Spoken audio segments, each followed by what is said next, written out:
بسم اللہ الرحمن الرحیم۔ السلام علیکم ناظرین، اپنی نیکسٹ ویڈیو کے ساتھ آپ کو ویلکم کرتا ہوں اپنے اس چینل میں۔ امید ہے آپ سب خیریت سے ہوں گے۔ تو چلتے ہیں آج کی اہم نیوز کی جانب۔ سب سے پہلے ہم بات کریں گے کہ انگلینڈ کی طرف سے پاکستان کے لیے ایک اہم اعلان کیا گیا ہے۔ اس کے ساتھ ساتھ اٹلی نے بھی ایک اہم اعلان کیا ہے، اور اس اعلان کی وجہ سے جو دنیا کے اہم ادارے ہیں انہوں نے بھی حیرت کا اظہار کیا۔ اس کے بعد اسپین نیشنلٹی امتحان کے بارے میں اور رزلٹ کے بارے میں اہم معلومات۔ اس کے ساتھ ساتھ انگلینڈ کا ابھی بھی پری سیٹلمنٹ سٹیٹس کون لوگ اپلائی کر سکتے ہیں، اس پہ بات کریں گے۔ سب سے پہلے تو انگلینڈ کی طرف سے کچھ اہم اعلان کیا گیا ہے پاکستان کے بارے میں۔ جیسے کہ آپ جانتے ہیں، ہر 2 ہفتے کے بعد انگلینڈ میں ریویو کیا جاتا ہے گرین لسٹ کنٹریز کا، امبر لسٹ کنٹریز کا اور ریڈ لسٹ کنٹری کا۔ خود انگلینڈ کے اپنے حالات ڈے بائی ڈے مزید خراب ہوتے جا رہے ہیں۔ وہاں پہ کرونا کی نئی جو اقسام ہیں وہ بہت تیزی کے ساتھ پھیل رہی ہیں۔ اس کے ساتھ ساتھ جو انگلینڈ ہے وہ دوسرے ممالک پہ بھی اسٹرکٹ قسم کی پابندیاں جو ہے وہ لاگو کر رہا ہے، جس کی وجہ سے وہاں پہ کافی زیادہ بے چینی پائی جاتی ہے اور کافی زیادہ ایکسپینسز پے کرنے پڑ رہے ہیں یو کے میں آنے کے بعد ہوٹل میں قرنطینہ کرنے کے دوران۔ اس تمام سچویشن میں پاکستان کو ریڈ لسٹ میں رکھا گیا، اور پاکستان نے کافی مرتبہ جو ہے آلریڈی احتجاج کر دیا ہے۔ جیسے کہ میں نے آپ کو لاسٹ ویڈیو میں بتایا تھا کہ لاسٹ ویک میں جو فارم منسٹر ہے یو کے وہ بھی پاکستان کا دورہ کر چکے ہیں، اور انہوں نے بھی امید کا اظہار کیا تھا کہ پاکستان بہت جلد جو ہے ریڈ لسٹ سے نکل جائے گا۔ ابھی 15 ستمبر قریب آ رہی ہے، اور 15 ستمبر کو دوبارہ ریویو ہونا ہے، اور ان کنٹریز کو جن کو ریڈ لسٹ میں رکھا گیا ہے یا امبر لسٹ میں رکھا گیا ہے ان کے بارے میں ریویو کیا جائے گا کہ ان کا اگلا سٹیٹس کون سا کیا جائے۔ اس ریویو میں پاکستان کے مطابق تو سیاسی چیزیں دیکھی جاتی ہیں، لیکن یو کے کا یہ کہنا ہے کہ ہم انفیکشن ریٹ اور ویکسین ریشو جو ہے وہ چیک کرتے ہیں، اس کے بعد ہم فیصلہ کرتے ہیں اس ملک کو ریڈ لسٹ میں رکھنا ہے یا امبر لسٹ میں ہی رہنے دینا ہے۔ تو اس تمام سچویشن میں اب پاکستان کے لیے ایک نئی اپڈیٹ سامنے آئی ہے۔ یو کے کا اعلان ہے کہ 15 ستمبر کو پاکستان کو ریڈ لسٹ سے نکالا جا سکتا ہے۔ اس کے لیے یہ شرائط ہے کہ پاکستان سے جو بھی مسافر سفر کرے گا، سب سے پہلے تو اس کو ویکسین لگی ہونی چاہیے، دونوں ڈوز، یا جانسن کی ایک ڈوز۔ اس کے ساتھ ساتھ ان کا کہنا ہے کہ جو مسافر ہے وہ کم از کم جو ہے وہ 48 سے 72 گھنٹے پہلے کا پی سی آر ٹیسٹ لے کے آئے گا۔ تیسری شرط جو رکھی گئی ہے یو کے کی طرف سے وہ یہ ہے کہ جب مسافر ایئرپورٹ پہ پہنچے گا تو جو ایئر لائن کا سٹاف ہے وہ اپنے طور پہ فوراً دوبارہ پی سی آر ٹیسٹ کرے گا۔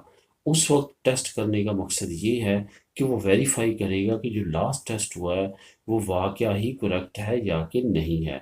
اس وجہ سے جو عملہ ہوگا وہ آپ کا ٹیسٹ کرے گا۔ اگر آپ کا ٹیسٹ نیگیٹو آتا ہے تو آپ فلائی کر سکیں گے یو کے لیے، اگر آپ کا ٹیسٹ پازیٹیو آتا ہے تو آپ فلائی نہیں کر سکیں گے۔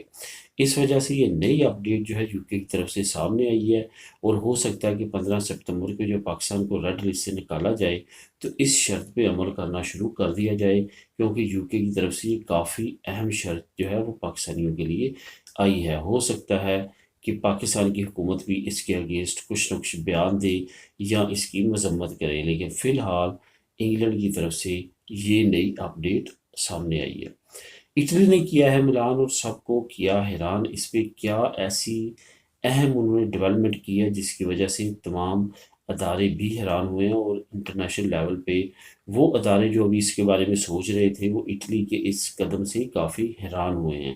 اٹلی نے تیسری ڈوز کا بھی اعلان کر دیا ہے، جو کہ اس سے پہلے دنیا کے کسی ملک نے بھی اعلان نہیں کیا کہ ہم تیسری ڈوز جو ہے وہ اپنے شہریوں کو لگائیں گے۔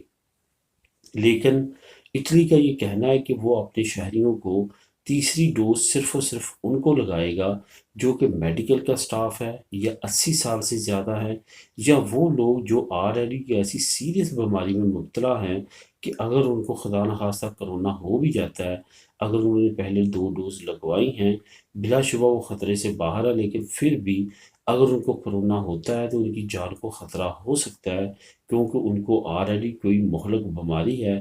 تو اس وجہ سے ان کے لیے لازمی طور پہ تیسری ڈوز جو ہے متعارف کروائی گئی ہے، اور تیسری ڈوز ان کو لگانا شروع کی جائے گی۔ یہ یاد رہے کہ دنیا کے بہت سارے ممالک تیاری کر رہے ہیں تیسری ڈوز کی، لیکن ابھی تک کوئی بھی حتمی فیصلہ نہیں ہو سکا کہ کب لگائی جائے گی اور کن شرائط پہ، اور کیا تیسری ڈوز سے اتنا فائدہ ہوگا کہ وہ نئی آنے والی اقسام پہ کنٹرول کر سکے۔ تو اس تمام سچویشن میں اب اٹلی فارورڈ نکل چکا ہے، اس نے یہ اعلان کر کے اب تیسری ڈوز جو ہے وہ نیکسٹ منتھ اس نے اناؤنس کیا ہے کہ وہ لگانا شروع کر دے گا، جس سے بہت بڑی آبادی کو فائدہ ہوگا۔ اب دیکھتے ہیں کہ آنے والے وقت میں نئی ڈیولپمنٹ WHO کی طرف سے اعلان کی صورت میں یا دوسرے ممالک کے اعلان کی صورت میں کیا نکلتی ہے۔ اسپین نیشنلٹی امتحان اور رزلٹ، اہم معلومات اس کے بارے میں آپ کو بتاتا چلوں، کافی دوستوں کی طرف سے کمنٹس آئے جس کے اگینسٹ میں یہ ویڈیو بنا رہا ہوں۔ اسپین نیشنلٹی کا جو امتحان ہے، اس کے ایک چیز تو آپ نے ذہن میں رکھنی ہے کہ بہت کم چانس ہیں کہ اس کے بغیر آپ کی جو ہے وہ نیشنلٹی پاس ہو، اس کو مسٹ کر دیا گیا ہے۔ اگر اپنی فائل آپ جمع کرواتے بھی ہیں اس کے بغیر، تو کچھ سالوں کے بعد آپ کو لیٹر آئے گا کہ آپ اپنا لینگویج کورسز کا سرٹیفکیٹ لازمی سبمٹ کروائیں۔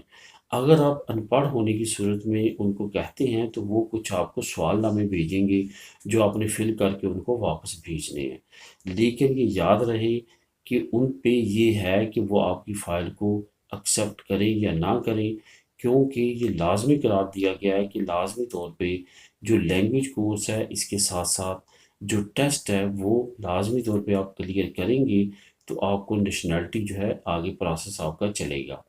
ایک تو یہ بات کہ امتحان جو نیشنلٹی کے ہو رہے ہیں وہ کچھ ایریا میں ان کا ٹائم 6 مہینے کا مل رہا ہے، اس وجہ سے آپ نے ایک تو اس پہ سٹیپ لینا ہے۔ اگر آپ کا ٹائم آلریڈی کم رہتا ہے تو لازمی طور پہ آپ جلدی میں یہ ٹائم لے لیں، ایسا نہ ہو کہ آپ کو پھر بعد میں مزید ٹائم لیٹ ملے اور جس کی وجہ سے آپ کا ٹائم ضائع ہو۔ ایک تو یہ چیز بہت اہم ہے۔ اس کے بعد رزلٹ کے بارے میں، جو کہ نیشنلٹی کے رزلٹس ہیں وہ آنے والے وقت میں مزید تیز ہونے جا رہے ہیں، اور حکومت نے اعلان کیا ہے کہ جو آنے والا وقت ہے اس میں بہت سپیڈلی ہم جو آلریڈی سبمٹ ہے نیشنلٹی کے کیسز ان کو نپٹانے کی کوشش کریں گے۔ خاص طور پہ جو نیا پلان لانچ کیا گیا ہے مارچ میں، اس کے تحت آلریڈی بہت بڑی تعداد میں فائلوں کو نپٹا دیا گیا ہے۔ جو چند ہزار فائلیں رہتی ہیں ان کو بھی ان کا کہنا ہے کہ بہت تیزی کے ساتھ نپٹایا جائے گا، اور آنے والے چند مہینوں میں ان کو جو ہے وہ تمام کو ختم کر دیا جائے گا۔ اٹس مین کہ یہ جو 2021 کا آخری 3-4 مہینے ہیں، ان میں آپ دیکھیں گے کہ جو نیشنلٹی کی فائلیں ہیں وہ بہت تیزی کے ساتھ نپٹیں گی، خاص طور پہ جو کافی سالوں سے ویٹ کر رہے ہیں۔ انگلینڈ کا ابھی بھی پری سیٹلمنٹ سٹیٹس کون اپلائی کر سکتا ہے؟ کیا جو نئے نیشنلٹی لینے والے ہیں وہ اپلائی کر سکتے ہیں؟ اور پری سیٹلمنٹ سٹیٹس اور سیٹل سٹیٹس کون کون اپلائی کر سکتے ہیں؟ بہت دوستوں کی طرف سے کمنٹ آیا کہ مجھے ابھی نیشنلٹی ملی ہے، میں جا کے اپلائی کر سکتا ہوں۔ دیکھیے، اگر تو آپ کا 31 دسمبر پہلے سے ایک کوئی بھی 24 گھنٹوں سے پہلے یا 1 گھنٹے کا 2 گھنٹے کا آپ کے پاس پروف ہے کہ آپ وہاں پہ تھے، آپ کے پاس ایئر ٹکٹ ہے، آپ کے پاس ہوٹل بکنگ ہے، ایسا کوئی بھی پروف ہے جس سے یہ ثابت ہو کہ آپ UK میں تھے 31 دسمبر 2020 سے پہلے، تو آپ ایلیجیبل ہیں پری سیٹلمنٹ سٹیٹس کے۔ بے شک آپ کو نیشنلٹی لیٹ بھی ملتی ہے، لیکن اگر آپ ایلیجیبل نہیں ہیں، اگر آپ کے پاس وہ پروف نہیں ہے، تو آپ بالکل بھی ایلیجیبل نہیں ہیں۔ یہ یاد رہے کہ اپنا سرمایہ اور ٹائم ضائع مت کیجیے گا، کیونکہ وہ لازمی طور پہ 100% آپ سے پروف مانگیں گے جب آپ کی فائل سبمٹ ہوگی کچھ دنوں کے بعد، کہ ہمیں پروف دو کہ آپ 31 دسمبر 2020 سے پہلے UK میں تھے۔ ایسا کسی ریاست میں بھی نہیں ہوا کہ آپ بغیر پروف کے وہاں پہ اپنی فائل سبمٹ کروا سکتے ہیں۔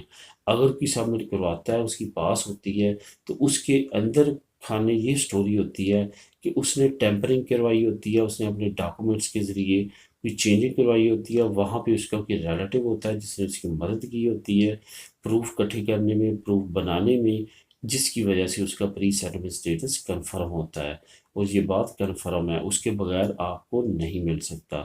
اس وجہ سے ان چیزوں کا خیال رکھیں، اگر آپ کے پاس ہو تو جائیں، ورنہ اپنا ٹائم ضائع نہ کریں۔ ملیں گے نیکسٹ ویڈیو میں نئی نیوز اپڈیٹ کے ساتھ۔ اللہ حافظ۔